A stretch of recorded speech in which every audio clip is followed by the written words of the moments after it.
সপ্তম শ্রেণীতে পড়ার সময় বিয়ে হয় আমার। বাবা শ্বশুরের সাথে আগেই কথা বলে নিয়েছিলেন, মেয়ে আর পড়াশোনা করতে পারবে না। তারা বনেদি পরিবারের মানুষ, বউয়ের রোজগারে দিন পার করতে হবে না। ছেলের বউ ঘরকন্যা সামলাবে, পোলাপান মানুষ করবে।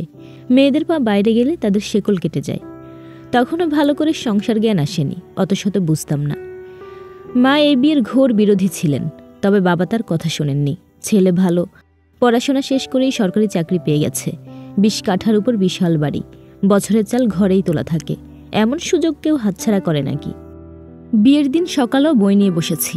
মা এসে বই কেড়ে নিতে নিতে বললেন, এখন থেকে এসব চিন্তা মাথায় আনবি না, মন দিয়ে সংসার করবি। ও বাড়ি থেকে যেন কোনো নালিশ না শুনি। পরক্ষণে মা সুর বদলে ফেললেন, অসম্ভব কোমল গলায় বললেন, মেয়েদের বেশি পড়াশোনা ভালো না মা, ঘর সংসার আসল।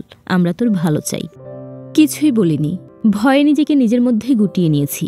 বিয়ের আলোকসজ্জা, লোকের সমাগম, কোনো কিছুই আমার ভয় কাটাতে পারেনি।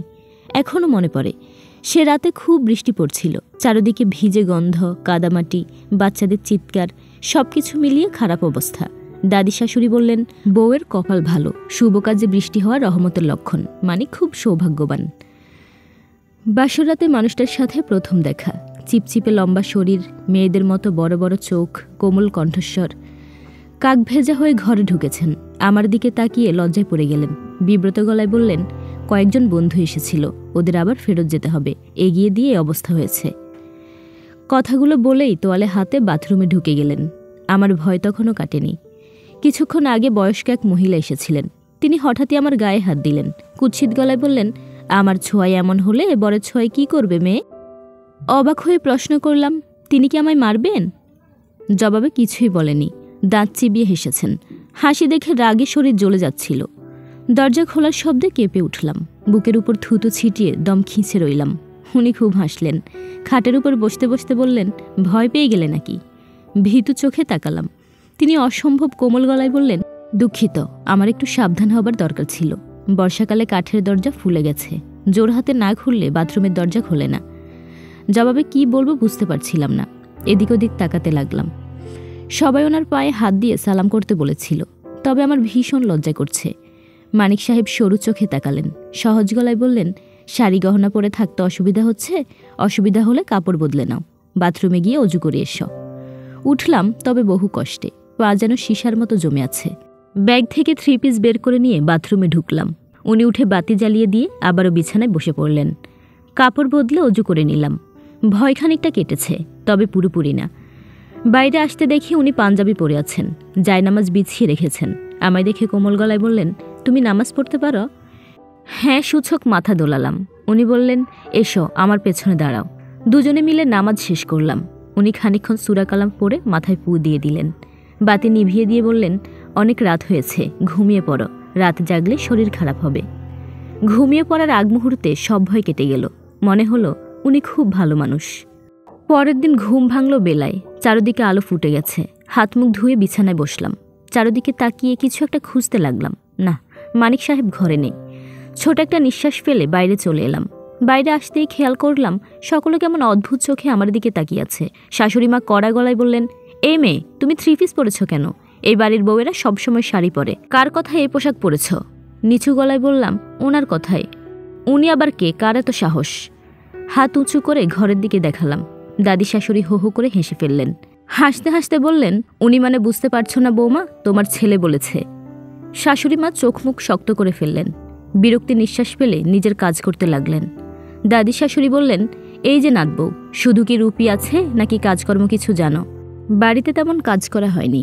মা কখনো কাজ করতে বলতেন না, তবে ওনার মুখের ভাব দেখে সত্যি কথা বলতে পারলাম না। মাথা দুলিয়ে হ্যাঁ বললাম। তিনি বললেন, বেশ ভালো, তবে তো তোমার রান্নার পরীক্ষা নিতেই হচ্ছে। বৌমা, ওকে পায়েসের জিনিসপত্র দেখিয়ে দাও, আমার জন্য পায়েস রান্না করুক। বুঝলে নাতবউ, কিশমিশ আর বাদাম বেশি করে দেবে, মানিক পছন্দ করে। ওনার নাম শুনে কেমন একটা কেঁপে উঠলাম। দাদি শাশুড়ি গলা ফাটিয়ে হাসতে লাগলেন। শাশুড়ি মা সকালের রান্না শেষ করে পায়েসের জিনিসপত্র দেখিয়ে দিলেন। চুলার পাশে দাঁড়িয়ে হাত কসলাচ্ছি। পায়েস রান্নার পদ্ধতি অজানা না, মাকে অনেকবার রান্না করতে দেখেছি, তবুও কেমন ভয় লাগছে। লম্বা শ্বাস নিয়ে চুলায় পাতিল বসালাম। হঠাৎ এক ভদ্রমহিলা এসে বললেন, তুমি বসো, আমি রান্না করে দিচ্ছি। উনি যে বললেন আমাকে রান্না করতে হবে, মা বলেছে এবারই সবার কথা মেনে চলতে। মেনে তো চলবেই, তবে এত বড় হাঁড়ি উঁচু করতে গেলে যদি দুর্ঘটনা ঘটে তখন বাচ্চাদের আগুনের পাশে আসতে নেই, কখন কি হয়। তার থেকে ভালো তুমি দরজার পাশে দাঁড়িয়ে পাহারা দাও, কেউ আসলে আমায় বলবে। অমত করলেও শেষ পর্যন্ত রাজি হলাম। উনি রান্না করে দিয়ে চলে গেলেন। সারাদিন বেশ ভালোই কাটলো। এ বাড়িতে আমার বয়সী 2 মেয়ে আছে, ওদের সাথে বসে বসে গল্প করলাম। দুজনেরই বিয়ে হয়ে গেছে, সম্পর্কে মানিক সাহেবের মামাতো বোন। সমস্যা শুরু হলো রাতে। দাদি শাশুড়ি কাঁদতে কাঁদতে বাড়ি ছেড়ে চলে গেলেন। শ্বশুর আব্বু রাতে খেলেন না। শাশুড়িমা কয়েকবার চোখ গরম করে আমার দিকে তাকালেন, কিন্তু কিছুই বললেন না। শোবার সময় মানিক সাহেবের কাছে প্রশ্ন করলাম, দাদিমা চলে গেলেন কেন? এইসব ব্যাপারে তোমায় ভাবতে হবে না, আর কেউ কিছু বললেই মাথা দুলিয়ে হ্যাঁ বলতে যাবে না, নিজের ক্ষতি হবে কিনা বিবেচনা করে দেখবে। ওনার গলার স্বর এতটাই কঠিন ছিল যে চোখে পানি চলে আসলো। আমার চোখে পানি দেখে উনি খুব বিব্রত বোধ করলেন। নিচু গলায় বললেন, কষ্ট পেলে? নিচু হয়ে চোখের পানি মুছে দিলেন। শান্ত গলায় বললেন, লুকোচুরি খেলবে? তুমি জিতলে হাওয়াই মিঠাই কিনে দেব। উজ্জ্বল চোখে তাকালাম। লুকোচুরি আমার সব থেকে পছন্দের খেলা। লুকালেন উনি, আমি খুঁজতে লাগলাম, পেয়েও গেলাম সহজে। খুশিতে হাততালি দিতে লাগলাম। এখনও মনে পড়ে তিনিও আমার সাথে খুব হেসেছিলেন। বিয়ের 1 মাসের মাথায় ওনার সাথে শহরে চলে আসতে হলো। তার চাকরি এখানে, আমাকেও তার সাথে থাকতে হবে। 4 কামরার ঘর, 2 বাথরুম, বিশাল বড় রান্নাঘর। তবুও কেমন যেন দম বন্ধ লাগতো। বাড়ির কথা মনে পড়ত। বাবা মাঝে মাঝে দেখতে আসতেন। শ্বশুর শাশুড়ি তেমন আসতো না। প্রতি মাসে 2 দিন শ্বশুর বাড়ি যেতাম। সেদিন সন্ধ্যায় হঠাৎই উনি কথাটা বললেন, তুমি পড়াশোনা করতে না? মন খারাপ হয়ে গেল। বিমর্ষ গলায় বললাম, হ্যাঁ করতাম তো, তবে বাবা বলেছেন আর পড়াশোনা করা যাবে না, এখন থেকে সংসার করতে হবে। উনি আমার মাথায় হাত রাখলেন, কোমল গলায় বললেন, পড়বে তুমি? উজ্জ্বল চোখে তাকালাম, তবে কিছুই বললাম না। উনি হাসলেন, খুব সুন্দর করে হাসলেন। সেই হাসির দিকে তাকিয়ে থাকতে ইচ্ছে করে। পরের দিন সকালে আমায় সাথে নিয়ে বের হলেন। যাবার আগে কী সব কাগজপত্র ঘেঁটে দেখলেন। অনেকদিন বাদে খোলা বাতাসে ঘুরতে পেরে মন আনন্দে ভরে উঠল।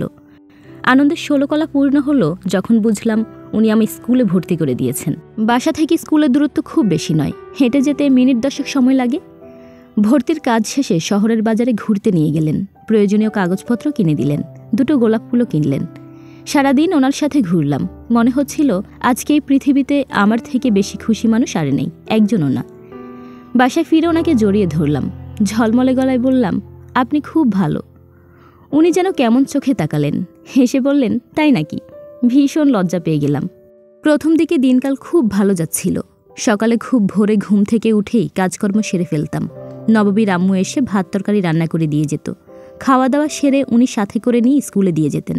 সারাদিন স্কুল শেষে বিকেলবেলা সাথে নিয়ে ফিরতেন। ছুটির দিনগুলোতে রান্নাবান্না, ঘরের টুকটাক কাজ করা শেখাতেন। নববীর মায়ের কাছ থেকেও রান্না শিখতাম। শ্বশুরবাড়ি যাবার সময় বইপত্র এখানে লুকিয়ে রেখে যেতাম। বলল অযথা সমস্যা হতো। তবে একদিন ঝামেলা হলো। শ্বশুর আব্বু বাসায় আসলেন হঠাৎই, না জানিয়ে চলে এসেছেন। এসে আমায় বাসায় পাননি। পড়াশোনার ব্যাপারটা ওনার কাছে ধরা পড়ে গেল। উনি কঠিন মুখে বললেন, বৌমাকে স্কুলে ভর্তি করিয়েছিস কেন? আমাদের বাড়ির বউয়েরা পড়াশোনা করে না। মানিক সাহেব ভাবলেশহীন গলায় বললেন, মেঘা আমার বউ। আমার বউকে দিয়ে কি করাবো না করাবো এটা একান্তই আমার ব্যক্তিগত সিদ্ধান্ত। এই ব্যাপারে আপনার কোনো মন্তব্য সাজে না আব্বা। শ্বশুর আব্বু ভীষণ রাগ করলেন। না খেদে সে রাতেই চলে গেলেন। তবে আমার পড়াশোনা বন্ধ হলো না, আগের মতোই চলতে লাগলো। মানিক সাহেব রাতের বেলায় স্কুলের পড়াশোনা দেখিয়ে দিতেন। আলাদা করে প্রাইভেট মাস্টার রাখতে হতো না। তবে সমস্যা হলো ক্লাস 9-এ ওঠার পরে। একদিন স্কুল শেষে মানিক সাহেবের জন্য দাঁড়িয়ে আছি। হঠাৎ আমাদের ক্লাসের পরিবেশে আমার হাতে একটা কাগজ ধরিয়ে দিয়ে গেল।